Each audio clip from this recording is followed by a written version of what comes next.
दधि अरु ज्ञान घन सतगुरु शंकर रूप नमो नमो बहुमानि सकल सुख जन होत।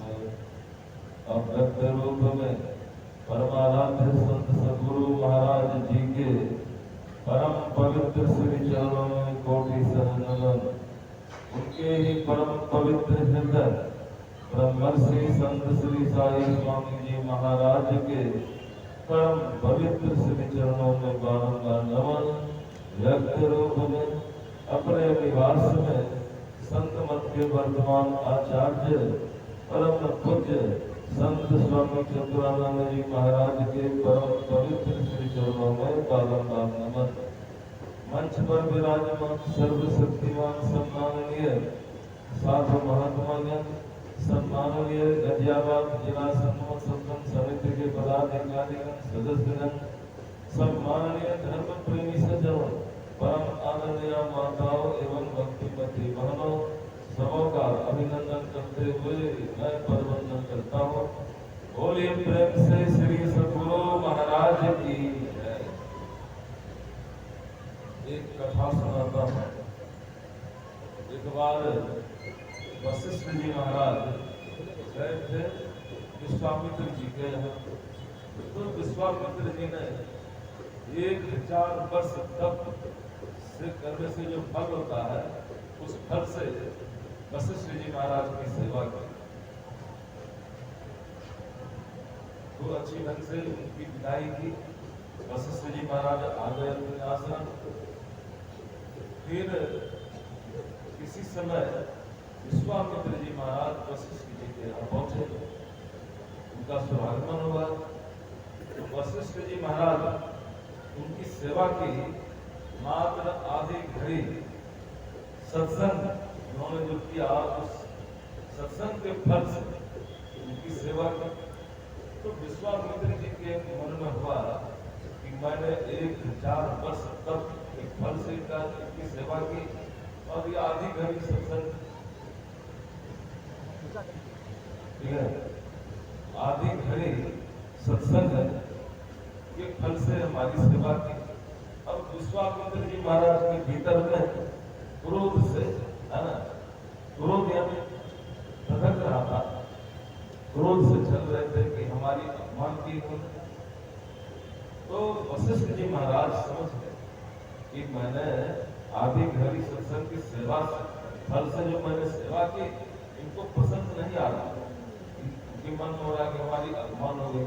तो वशिष्ठ जी महाराज ने कहा कि चलिए महाराज, इसका फैसला हो जाए कि 1000 तप के करने से फल जो होता है उसका विशेष महत्व है या आधी घड़ी सत्संग की महिमा का फल विशेष महत्व है। चलिए, चले गए ब्रह्मा जी के पास। ब्रह्मा जी ने देखा तो दोनों आदमी आ रहे हैं।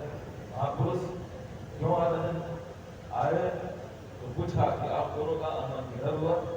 तो सुनाया कि 1000 वर्ष तप का फल विशेष है या आधी घड़ी सत्संग की महिमा का महत्व विशेष है। तो ब्रह्मा जी ने सोचा कि इन दोनों के फेर में पड़ना ठीक नहीं है। फैसला तो करेंगे, किन्हीं के पक्ष, एक आदमी के पक्ष में होगा, दूसरे के विपक्ष में। अच्छा है कि फैसला नहीं करें। ब्रह्मा जी ने बहाना बनाकर कह दिया, देखिए महाराज, मेरे ऊपर सृष्टि का भार है। सृष्टि के करने से, सृष्टि करने से मुझे फुर्सत नहीं। आप आगे बढ़िए, चले जाइए विष्णु भगवान के पास। चले गए विष्णु भगवान के पास। फिर वो विष्णु भगवान ने देखा कि आ रहे हैं। आए नजदीक तो भगवान ने पूछा, कहिए महाराज किधर आना हुआ? तो वहां भी एक प्रश्न रखा गया। अब विष्णु भगवान ने भी सोचा कि ये फैसला कौन करे। उन्होंने भी बहाना बना करके कहा कि देखिए, हमारे ऊपर भार है ना, संसार का पोषण करने का भार है। और यह भी बात सुन लीजिए कि मैं न सत्संग करता हूँ और नहीं तो मैं ध्यान करता हूँ, न तप करता हूँ, न सत्संग करता हूँ। इसलिए आप चले जाइए भगवान शिव जी के पास। चले गए भगवान शिव जी के पास। भगवान शिव जी से भी जाकर एक प्रश्न रखा कि विशेष किसका महत्व है।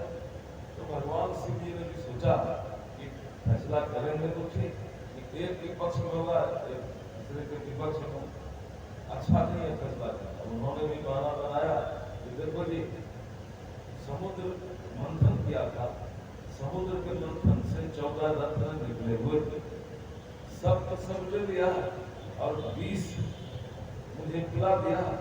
अब 20 रत्न का अटका हुआ है, मैं फैसला नहीं कर सकता, आप चले जाइए दोनों शेषनाग के पास। तो चले गए शेषनाग के पास। शेषनाग ने कहा, महाराज किधर आना हुआ, ताकि काम के लिए आया हूँ, सत्संग की महिमा किसी से जारी भैया कब की महिमा।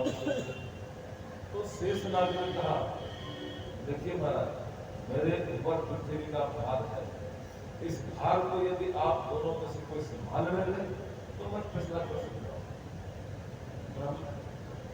नारद विश्वामित्र ने चट से अपना ऊपर से पृथ्वी का भार ले लिया। भार तो ले लिया, लेकिन पृथ्वी के भार से जब दबने लगे, पृथ्वी अनिवार्य होने लगी, जन्मलाने लगी। कहने लगे विश्वामित्र की, देखिए मैं पृथ्वी के भार से दबे जा रहा।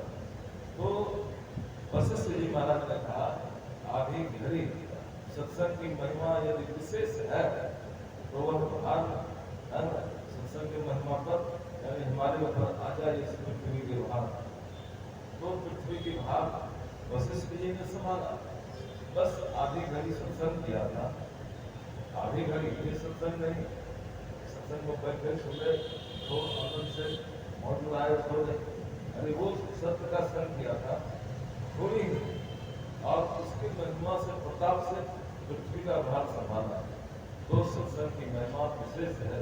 अभी हम लोगों ने सुना कि माता पार्वती ने भगवान शिव जी से पूछा कि संसार में सबसे बड़ा लाभ क्या है। तो स्वामी ब्रह्मानंद महाराज ने समझाया, संसार में तो लाभ बहुत है, उस लाभ से क्या काम चलने वाला है। इसलिए भगवान शिव जी ने कहा, गिरजा संत समागम सम न लाभ कछुआ, बिनु हरि कृपा न होई सो गागर कछुआ। जब संतों का समागम होता है, समागम से बढ़ के संसार में कोई लाभ नहीं होता है। कब होता है? तब जब परम परमात्मा की अनुकंपा होती है। संत भट्टू साहब ने भी कहा, सबसे बड़े हैं संत, दूसरा नाम है, तेरे 10 अवतार तेरे प्रणाम है, ब्रह्मा विष्णु महेश सकल अवतार है, अरे हरे पलटू सबके ऊपर संत मुकुट सरकार है।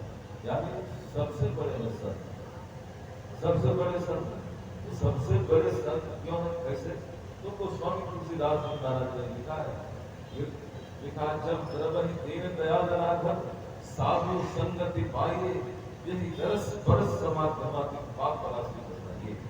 जब आप साधु संतों का संग करेंगे तो कहा कि परम प्रभु की अनुकंपा होगी, तो पाप राशि, राशि का मतलब समुद्र के जैसा, समुद्र में कहते हैं जल कितना होता है, उस तरह से यदि पाप का ढेर है तो सारे पाप जल से सब नष्ट हो जाएंगे। लेकिन संतों का संग करना पड़ेगा। अब है कि संतों का संग करेंगे तो इस छंद के इशारा किया है छंद ने, जब संतों का दर्शन प्रसन्न समागम होगा तो आपको करने से होगा क्या, इशारा किया कि भगवत भजन करना पड़ेगा। संतों का संग के जीवन तब होगा भगवत भजन। पूछा जाए कि भगवत भजन के करने से क्या होता है, पूछा जाए कि ध्यान से करने से क्या होता है, तो भगवत भजन के करने से होता है। गोस्वामी ने लिखा, जगति नाम प्रकट भया भयो पाप का नाश, जैसे चिटकी आग की बड़ी पुरानी घास। आग की चिंगारी जब सूखी घास पर पड़ जाती है तो क्या होता है, वह सूखी घास जल करके भस्मीभूत हो जाती है।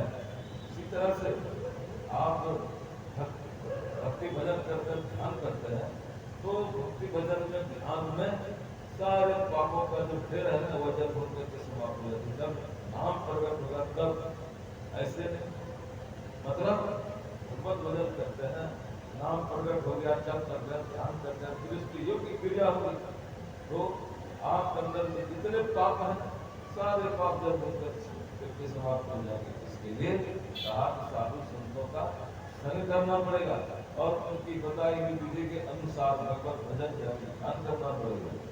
इसलिए सत्संग जो भाग प्रथम में ध्यान के 2% में एक श्लोक आया, यदि शैल समम पापम विस्तीर्णम प्रयोजनम धिक्कते ध्यान योगे अर्थात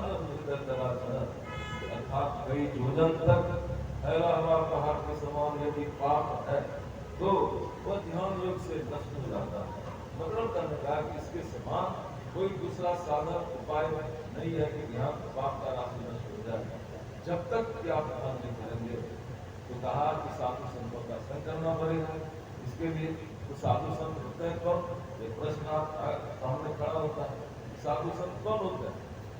काम क्रोध मद लोभ की जरूरत होने का क्या मूर्त, क्या पंडित और दोनों एक समान गिरवा पहन लेने से, मंच पर बैठ करके लेक्चर भाषण देने से कोई साधु संत नहीं होते। ऐसे तो गृहस्थ और विरक्त सब बराबर है, वो कोई अंतर नहीं। अंतर लगता जब एक आदमी ने पूछा कि आप महात्मा कैसे कहलाते, आपकी पूजा होती है, जय जयकार होता है और हम ऐसे, तो महात्मा जी ने समझाया कि देखो तुम हो संसारिक आदमी, तो संसारिक आदमी के ऊपर मन सवार होता है और जिसके ऊपर मन सवार होता है वो काम क्रोध लोभ मोह मद ईर्ष्या द्वेष आदि यानी खट विकारों के शिकार होते रहते हैं। तो जो खट विकारों के शिकार होते हैं वो संसार के होते हैं और जो खट विकार को यानी मन को अपने बस में किए हुए होते हैं, खट विकार को अपने अधिकार में ये हुए होते हैं, यानी खट विकार को है ना अपने बस में अधिकार में किए होते हैं, ऐसे होते हैं संत। ऐसे संत होते हैं, ऐसे नहीं खूब सुंदर सा लेक्चर दिया, भाषण दिया, बुझाया तो दुनिया को, सुना बातें बना बंदो, रिझाया यदि न अपने को तो रिझा दुनिया को क्या होगा, कुछ होने वाला नहीं है। दुनिया को करने से काम चलने वाला नहीं है। संत साई बाबू जी महाराज की वाणी है, हम वेश भले बना लो यदि ऊंचा ख्याल है तो वेश तेरा जगत को ठगने का प्रथम चाल है। संत सदगुरु कहा यदि न वैसा चाल है, भीतर से है तो भेड़िया पर पहरी का ख्याल है। ब्रह्म वार्ता कहा लो वाह वाह कमाल है, पर ब्रह्म वृत्ति बिना जमराज का कमाल है। तो कहने का मतलब है साधु संतों के पास होना चाहिए, जाना चाहिए। अब हम सब लोग चलेंगे, बहुत अच्छे संत हैं स्वामी समूह चेतन जी महाराज, उनसे हम सब लोग सुनेंगे समझेंगे, आचरण होता है। तो गोस्वामी तुलसीदास जी महाराज ने कहा, सुनी समझे जन मुदित मन मचहि अति अनुराग लहरी चारि पर अछत तनु साधु समाज को अर्थ धर्म काम अंतिम बात होता है मोक्ष। मोक्ष को प्राप्त करना है, सबका संग करना है। तो हम सब लोग सुनेंगे, समझेंगे, आचरण में उतारेंगे। बोलिए प्रेम से श्री सद्गुरु महाराज की जय। श्री सद्गुरु